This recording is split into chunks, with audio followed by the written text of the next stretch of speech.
अस्सलाम वालेकुम everyone, welcome to our friends blog. So guys, हम लोग गए थे शॉपिंग के लिए, लेकिन आज ऐसा क्या हुआ जिस वजह से हमको 1200 रुपये फ़ाइन देना पड़ा। तो एंड तक ज़रूर देखिए। सो शाम के 5 बजे तक हम लोग निकल गए थे छोटे मामा के घर यानी कि भुवनेश्वर, और फिर रास्ते में फ्यूल भी भरवाया हम लोगों ने, और फिर ये यहाँ पे आके पहुँच भी गए थे हम लोग। और फिर यहाँ पर मामी जी हम लोग के लिए बना रही थी गर्मा गर्म चिकन पकौड़ा और फिर गाजर का हलवा। और ये वही चिड़िया हैं जो कुछ टाइम पहले हम लोग के घर में हम लोग भी पालते थे इन्हें, लेकिन अब नहीं रखते। लेकिन ये बहुत क्यूट है और इनका नाम है बद्री। और फिर शाम को नाश्ता करके हम लोग निकल गए थे मार्केट के लिए, क्योंकि मम्मी को कुछ ब्लैंकेट वगैरह लेना था। और फिर हम लोग आए 1 नंबर मार्केट, जहाँ पर मेरे भाई को कुछ स्वेटर वगैरह लेना था। और ये रही मैं आई हूँ, तो मैं सोचा कि लगे हाथ मैं भी कुछ ले लेती हूँ, बट खैर मुझे इतना कुछ यहाँ पर पसंद नहीं आया।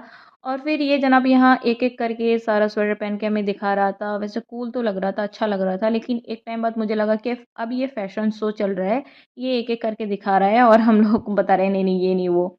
और फिर फाइनली उसने डिसाइड किया और फिर हम लोग आगे खाना-पीना करने, केक खाया और फिर पानी पूरी। और फिर ये बंदा मतलब फिर से कहाँ से पकौड़ा ला के खाए पड़ा है, और पता नहीं इसे कितना भूख लगता है।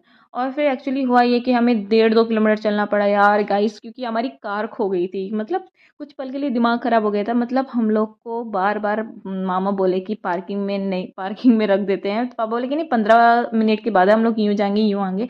बट वही 15-30 मिनट ही हम लोग के लिए बहुत महँगा पड़ गया। हमें पता चला कि हमारे कार को टो कर दिया गया, और फिर हम टोइंग ऑफिस गए और वहाँ पे जाके लेके आए। मतलब गाइस एक सबक तो मिली, लेकिन आप लोग ऐसा बिल्कुल भी मत करना।